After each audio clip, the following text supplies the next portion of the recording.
Hola médicos, soy el doctor Darío Treviño, cardiólogo, y en esta ocasión tengo el placer de estar con ustedes para hablar acerca de la fiebre reumática, tanto en su presentación aguda como algunas características de la cardiopatía reumática crónica inactiva. En este video vamos a revisar desde la epidemiología, que es uno de los aspectos más importantes de esta clase, la presentación clínica, incluyendo todos los criterios clínicos que conocemos que existen y que les brindamos de tratamiento a las fiebres reumáticas agudas. Además de eso, también vamos a estar revisando algunos puntos importantes en la exploración física que nos pueden ayudar a orientarnos cuando estemos sospechando de un caso de fiebre reumática aguda, principalmente en el contexto de carditis. Ya sin más, vamos a dar inicio con esta clase. Espero les guste y obviamente que nos apoyen dándole me gusta y compartiendo en las redes sociales. Sabemos que como introducción, la fiebre reumática va a ser un trastorno autoinmunitario sistémico que va a estar relacionado con la infección estreptocócica previa. Es la principal causa de cardiopatía en países en vías de desarrollo, en aquellos que son menores de 40 años y que obviamente estuvieron expuestos por su condición, ya sea social, edad, grupo de trabajo, etcétera, a la exposición repetida al estreptococo beta hemolítico del grupo A. Es importante reconocer entonces que tenemos dos conceptos, una fiebre reumática aguda y cardiopatía reumática. Que esta cardiopatía reumática o cardiopatía reumática crónica o cardiopatía reumática inactiva es el desenlace después de todos los eventos y todo el daño que ha sufrido por la presencia de estos autoinmunocomplejos. Entonces la fiebre reumática aguda es el resultado de una respuesta inmune pero en contra de nuestro cuerpo, causada por la infección faríngea del estreptococo beta hemolítico del grupo A. De estos pacientes que tienen la infección, hasta 0.3 a 3%, dependiendo de las zonas en las que se encuentre el paciente, va a tener riesgo de desarrollo de fiebre reumática. Y se va a caracterizar esta enfermedad por la presencia de un dolor y edema articular, insuficiencia cardíaca valvular, insuficiencia cardíaca secundaria, también puede haber corea, alteraciones cutáneas y subcutáneas y pues la presencia de fiebre. Aquí tenemos una imagen donde llama la atención pues cómo tenemos esta infección faríngea muy probablemente estreptocócica. Ya para eso pues en algún momento tendríamos que hablar acerca de los criterios propiamente para decir que es de origen bacteriano.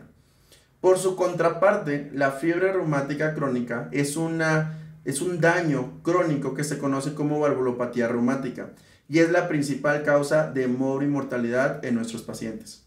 Va a ocurrir entre los 25 a los 45 años de edad. Y como vemos aquí lo que estamos viendo es un estudio de ecocardiograma donde se hace la medición en un eje corto sobre el área que está sombreada ahí, es la válvula mitral. Y entonces, lo principal que tú tienes que saber al entrar en este tema es que nosotros definimos el riesgo poblacional, porque con base a eso nosotros vamos a utilizar nuestros criterios de Jones, ya sea criterios de Jones en población de alto riesgo o moderado riesgo y criterios de Jones en poblaciones de bajo riesgo. Cada año se van a presentar a nivel mundial casi 400,000 a 500,000 casos en todo el mundo y es más frecuente en la edad de la adolescencia, de los 5 aproximadamente hasta los 14 años de edad, que es escolares, preadolescentes y ahí rozando adolescentes. Más frecuente en países en vías de desarrollo, con una incidencia de 200 por cada 100,000 habitantes. En Estados Unidos y en otros países que son de bajo riesgo, es una incidencia un poco más baja, 1 por cada 100,000 habitantes. La mortalidad a nivel mundial, incluyendo la fiebre reumática aguda y la valvulopatía reumática, asciende hasta 350,000 casos, ¿de acuerdo? Y lo que les decía, nosotros estratificamos el riesgo poblacional de acuerdo a el riesgo que tiene de presentarse la enfermedad. Son de riesgo bajo aquellos que son menos de 2 casos por cada 100,000 habitantes en los niños y menos de 1 caso por cada 100,000 habitantes en todas las edades, ¿de acuerdo? Y eso lo podemos ver en la siguiente representación gráfica, en donde podemos darnos cuenta y observar en morado todo lo que corresponde en las zonas de moderado a alto riesgo. Si se dan cuenta, llame mucho la atención, pues obviamente que nosotros en México nos encontramos en esas áreas de moderado a alto riesgo. En otros países, aquí no viene señalado, pero Estados Unidos son áreas de bajo riesgo o de nulo riesgo. ¿de acuerdo? Pero pues es importante reconocerlo. Y acá en este otra nos habla acerca de la prevalencia y la estandarizada de acuerdo a la edad, ¿de acuerdo? Y los puntitos es la prevalencia que tiene la enfermedad reumática.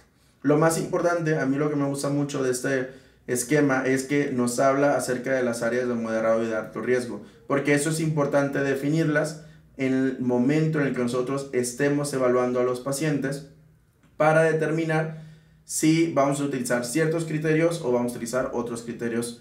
Entonces, si nosotros continuamos, sabemos que varios factores de riesgo, uno, están relacionados con la edad. Las presentaciones agudas son más frecuentes en niños de 5 a 14 años. Las recurrencias más frecuentes entre más jóvenes, menores de 30 años. La presentación crónica se va a presentar de 25 a 40 años después de un evento de fiebre reumática aguda. Si hay un niño que tiene una fiebre reumática aguda, no sé, a los 10 años, tiene riesgo de que este paciente a los 50 años ya esté teniendo una valvulopatía severa que requiere incluso tratamiento quirúrgico. Es igual la presencia de la enfermedad tanto en hombres como mujeres en el contexto agudo, pero en el contexto crónico es más frecuente que las mujeres desarrollen la cardiopatía reumática inactiva. Hay otras causas como los reclutas militares, cuidados de niño en preescolar y el nivel socioeconómico bajo. Aquí vemos un esquema acerca de la fisiopatología. Lo más importante de eso es que en este primer cuadro nos damos cuenta de que tenemos esta adhesión e invasión del estreptococo y que esto va a generar una respuesta antigénica por parte de las células B, las células presentadoras y demás. Todo esto va a generar una reacción cruzada entre nuestras células de defensa y el resto de nuestros tejidos que tienen proteínas similares a lo que se encuentra en el estreptococo. Todo eso va a condicionar que va a haber un daño específico e inmunomediado sobre el corazón, el cerebro, las articulaciones y la piel, y que son parte de las manifestaciones o de los criterios mayores que tenemos de fiebre reumática. Entonces va a ocurrir una reacción inflamatoria mesenquimatosa desencadenada por los componentes celulares y o los productos extracelulares del estreptococo beta hemolítico del grupo A. Y si nosotros vemos los diagramas de forma individual, a breve muy repaso, para no detenernos tanto en la clase, recuerden que a nivel articular y de lo que tenemos esta presencia de la cápsula articular, vamos a tener la presencia de complejos inmunes sobre esta membrana sinovial y el líquido sinovial y toda la cavidad o toda la cápsula articular. Todo esto va a generar, uno, que exista una inflamación y un daño directo a los tejidos, y dos, que tengamos un reclutamiento de más células inmunomediadas y que el daño sea mayor. Y la característica de esto es que va a ocurrir en diferentes articulaciones, que son parte de los criterios de la poliartritis migratoria. Si nos vamos a nivel cerebral, nos damos cuenta que aquí el problema son sobre los receptores de dopamina, D1 y D2. ¿Por qué? Porque tenemos un anticuerpo del grupo A específico, ¿no? Y este anticuerpo reconoce estos receptores y se fija sobre esos receptores, generando alteraciones, tanto en los ciclos de calcio y demás, que va a generar alteraciones sinápticas que favorecen la presencia de alteraciones del comportamiento y alteraciones del movimiento. Y todo esto está sucediendo a nivel de los ganglios basales. Y que ese es uno de los problemas de la coria. Recuerda que la coria es una manifestación mayor, pero que se puede presentar hasta un mes, hasta 3 meses después del inicio de la fiebre reumática aguda. Además de eso, a nivel de la piel, nuevamente tenemos a nivel cutáneo esta misma interacción con esos anticuerpos que nos puede llegar a generar el eritema marginado y los nódulos subcutáneos. Y a nivel cardíaco, más de lo mismo. Tenemos presencia inmunomediada de células que se están infiltrando a nivel del aparato valvular, a nivel del endocardio, miocardio, pericardio, y que te va a generar el daño de carditis. Esta exposición prolongada a largo plazo va a generar el contexto de la fiebre o de la cardiopatía reumática crónica, porque ya existe un daño y deformación valvular, y que esto genera la cardiopatía reumática, ya sea valvulopatía reumática mitral o aórtica. Y es importante reconocer que La mayoría de los datos clínicos se van a desarrollar unas 3 semanas después de la faringoamigdalitis. Un tercio no recuerda haber tenido eventos de faringitis antes del desarrollo de la fiebre reumática. El inicio es repentino y usualmente los pacientes tienen síntomas constitucionales como fiebre, malestar, pérdida de peso y palidez. En esta fase aguda inicial, lo más frecuente es que se empiecen a generar un proceso inflamatorio exudativo y proliferativo y va a afectar a las miofibrillas de colágeno, y esto posteriormente recurre en múltiples sistemas orgánicos que se ven afectados y en el desarrollo de los criterios de Jones. Precisamente estos criterios están diseñados para poder auxiliar al diagnóstico y nosotros podemos orientar el diagnóstico con 2 criterios mayores, 1 mayor y 2 menores, más la evidencia de la infección del estreptococo beta hemolítico del grupo A. Los criterios de Jones se crearon ya desde hace muchos años. Eso es uno de los artículos, es un papiro que puedes encontrar, aquí está el DOI para que lo encuentres, en el cual nos habla acerca de las características de esa primera descripción de los criterios de Jones. De acuerdo, este artículo es de 1944. Desde ese entonces, esos criterios ya están. Después fueron varias actualizaciones, 56, luego otra más adelante y la última en el 2015. Todo paciente en el cual sospechemos de fiebre reumática hay que hospitalizarlo.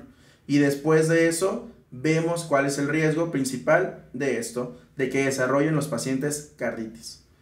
La carditis, recuerda que se va a presentar hasta en el 50 al 70% de los pacientes. Es el hallazgo más frecuente y puede ser en diferentes presentaciones. Podemos tener una carditis reumática aguda, en donde tengamos pancarditis, dañado endocardio, miocardio, pericardio. Tenemos una valvulitis, donde tenemos insuficiencia por la válvula mitral, que es lo que se afecta más frecuente, o por la válvula aórtica, que es menos frecuente. También podemos tener la presentación de una carditis subclínica. Este es un término que se describe como la ausencia de datos clínicos de carditis, incluyendo datos en la exploración física como el soplo, que no se presentan, pero el paciente al hacer un estudio de ecocardiograma ya se ve reflejado un daño valvular. Entonces, eso es una carditis subclínica. A nivel cardíaco tiene problemas, pero a nivel clínico no son manifiestos. Después también pueden llegar a desarrollar una cardiopatía reumática crónica. Esta carditis subclínica, regresando un poquito, se va a presentar hasta el 17% de los pacientes. También es importante reconocer que muchos pacientes con carditis pueden estar de un espectro muy variado de síntomas. Dolor torácico, palpitaciones, disnea, y que esta disnea va a ser dependiente de la gravedad de la carditis. Eso es importante también reconocerlo. Y en la exploración física destaca la presencia del frote pericárdico, soplo de insuficiencia mitral, el soplo de Kericums, que recuerda que este último es un soplo mesodiastólico. A continuación, vamos a escuchar el soplo de la insuficiencia mitral. Vamos a dar unos 10 segundos mientras se reproduce.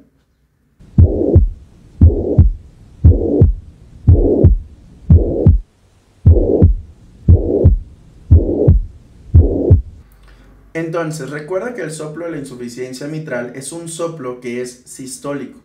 Nosotros tenemos el componente de S1 y el componente de S2, que en este diagrama los he separado. S1, lo más probable es que tengamos un S1 que pueda llegar o no a estar disminuido. Pero lo que yo más quiero que te vea reflejado y que se te quede a ti, es que el soplo de la fiebre reumática, cuando tenemos ya insuficiencia mitral, es un soplo holosistólico, que va a estar abarcando desde S1 hasta S2, ¿de acuerdo? En algunos pacientes podemos llegar a identificar la presencia de un S3. Pasamos al siguiente soplo cardíaco y vamos a dar otros 10 segundos para escuchar.